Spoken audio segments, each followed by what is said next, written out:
तो आज का अपना जो टॉपिक है वो है रैम सेक्शन। तो रैम सेक्शन के अंदर में आपको ये दिख रहा है दो मॉसफेट, मेन मॉसफेट और सपोर्टिंग मॉसफेट। तो बी प्लस, तो हमारा जो बी प्लस है, बी प्लस से 19 वोल्ट की सप्लाई कॉइल से होते हुए, जंपर वगैरह से होते हुए, रजिस्टर, कैपेसिटर, जो भी यंत्र लगे हैं उससे होते हुए 19 वोल्ट मॉसफेट के, मेन मॉसफेट के ड्रेन पर जाता है। और फिर मेन मॉसफेट का ड्रेन से फिर उसका गेट रजिस्टर लगा के आईसी को जाता है। अगर कोई ये आईसी के अंदर 19 वोल्ट डायरेक्ट इस तरीके से नहीं आ रहा है तो ये हमारा 5 वोल्ट का जो दिख रहा है स्टेप डाउन का, तो वहाँ से भी इसको 19 वोल्ट मिलता है डायरेक्ट। दो पैटर्न से 19 वोल्ट इस आईसी तक पहुँचता है, चाहे तो इस तरह से, चाहे तो 5 वोल्ट ऑलवेज इस तरह से।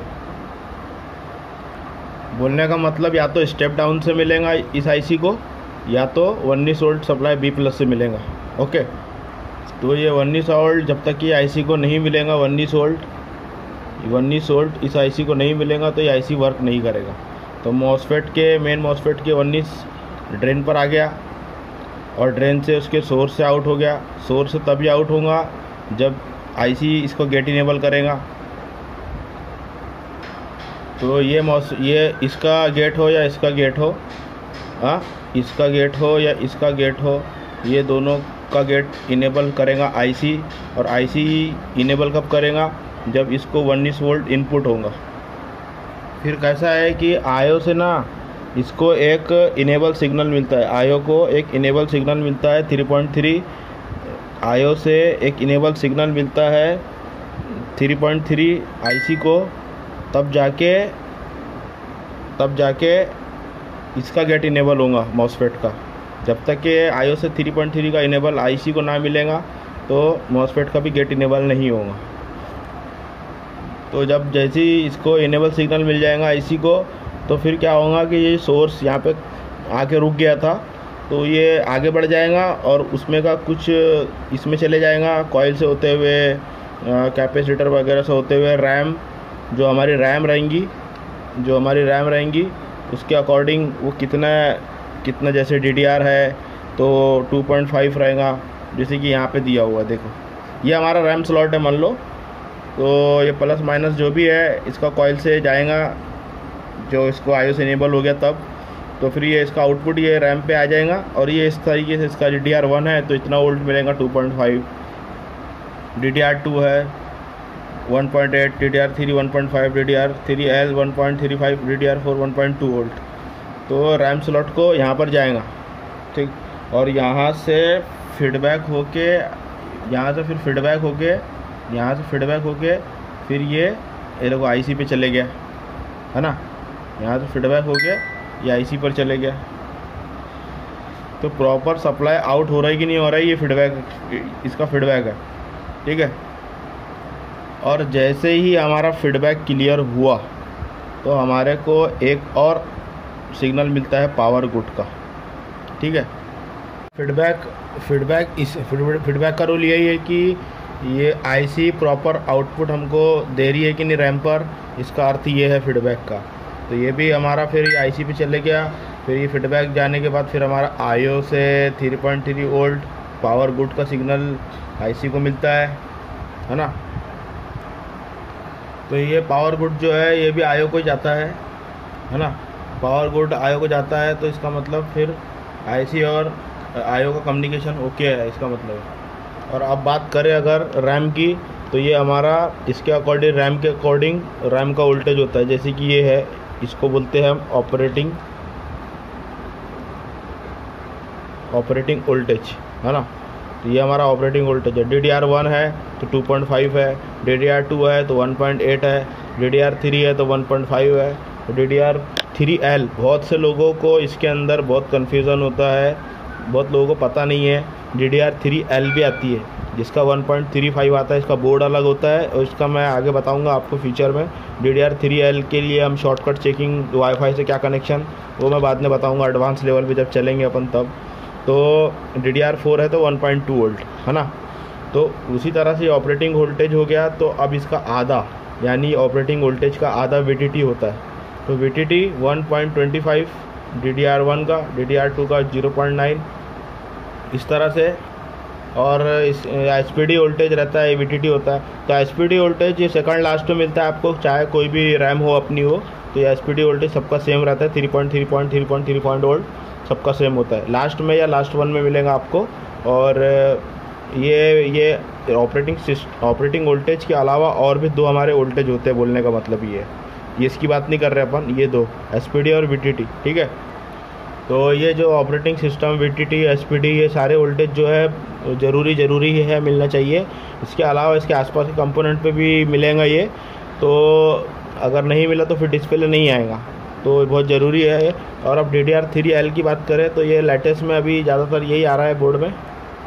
अब अगर ऑपरेटिंग पिन की बात करें कि कौन सी रैम पे, मतलब जैसे कि मैं 1 मिनट आपको बता देता हूँ। जैसे कि ये रैम है, तो ये रैम के ऊपर में आपको लिखा हुआ दिखेगा, हाँ ये देखो, ये आपको 1.8 दिख रहा है, 1.8 वोल्ट। तो ये इसका ऑपरेटिंग वोल्टेज हमको दिखता है इधर में। तो इसकी पिन नंबर क्या है मैं वो बताता हूँ आपको, 1 मिनट।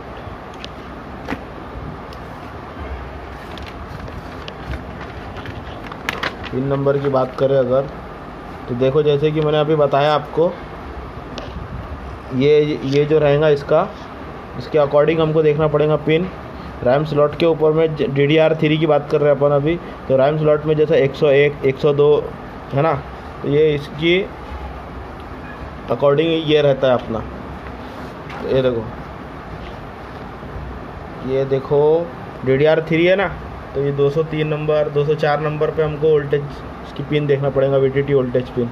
एसपीडी वोल्टेज देखना है तो 199, इसके लास्ट में रहेगा 199। तो सिग्नल की पिन देखना है DRAM रीसेट 30 नंबर की, तो इस तरह से DDR2 रखा रहेगा, तो DDR2 का इस तरह से हमको देखना पड़ेगा, है ना। एसपीडी वोल्टेज 199, ज़्यादातर 199 वो 200 भी आता है, 201 भी आता है। वीटीटी वोल्टेज पिन, तो ये रेफरेंस वगैरह ये सब ये आपको पिन पे देखना पड़ेगा, ठीक है। तो बोलने का मतलब किसी पर भी ऑपरेटिंग वोल्टेज हम चेक कर सकते हैं, किसी पर भी हम ऑपरेटिंग वोल्टेज चेक कर सकते हैं। DDR4 है तो ये देखो इनपुट वोल्टेज, चाहे 33 पे चेक कर लो, 75 पे चेक कर लो, 102 129 100 जो भी है, इस पर हम वोल्टेज हम चेक कर सकते हैं। अब DDR3 DDR4 DDR3L, अगर कोई भी इसमें से कोई भी पिन पे, इस पे से हमको कोई भी पिन से अगर मिल रहा है तो हमारा फिर वो ओके रहेगा। अब वीटीटी वोल्टेज की बात करें तो ये देखो वीटीटी वोल्टेज 258 पिन पर है ना। एसपीडी वोल्टेज 254 255 पे। तो इसी तरह से DDR3 का भी अगर बात करें तो DDR3 का 203 पे रहेगा या फिर 204 पे रहेगा। अब ये तो इसका वीटीटी वोल्टेज है, तो अब इसका हाफ, ये वीटीटी मतलब हाफ ही होता है इसका। एक और यहाँ पे लिखा हुआ नहीं है, सीरियल डेटा और सीरियल डाटा सीरियल क्लॉक आता है एक, serial data SDA serial data, ये 202 या 200 पिन पर चेक कर सकते हैं ये भी, है ना। तो ये वैसे इसकी ज़रूरत पड़ती नहीं है, मैं आपको अपनी एक नॉलेज के तौर पे बता रहा हूँ। और एक और चीज़ मैं यहाँ पे मेंशन कर देता हूँ कि एक आता है DRAM रीसेट, ये बहुत कम लोगों को पता है। DRAM रीसेट जिसको रीसेट भी बोलते हैं, है ना, जिसको रीसेट भी बोलते हैं। अब ये रीसेट बोले तो ये आपको CPU से मिलता है 30 नंबर की पिन पर, रैम की 30 नंबर की पिन पे मिलता है ये। और इसके भी अगर मिसिंग हो गया तब भी आपको नो डिस्प्ले देखने को मिलेगा, है ना।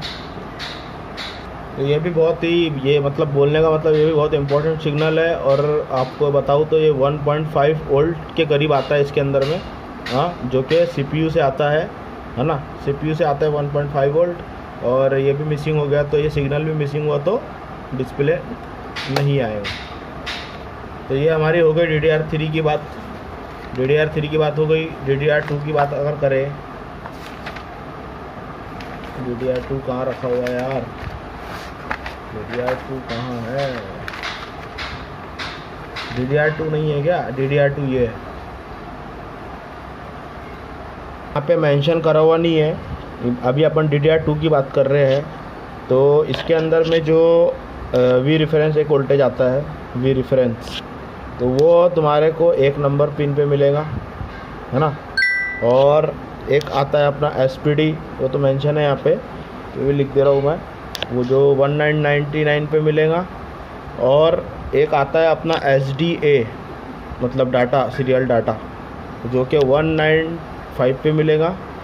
और एक आता है अपना SCL, जो कि 197 पे मिलेगा। अभी हमने यहाँ जो बात कर रहे थे, ये DDR3 की बात थी, है ना, और ये है DDR2 की बात।